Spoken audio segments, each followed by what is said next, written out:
Ito po ang UV Mimaki printer namin dito sa Transfer 8999. Bali ngayon po ay 3 days namin siya nagamit. And nakapag-run po kami dito ng 350 pieces. Nandito po ang aming printer head.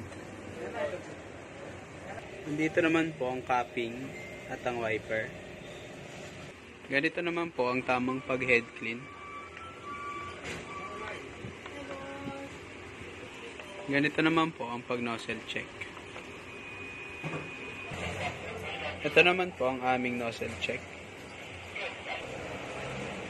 Nandito naman po ang aming ink system.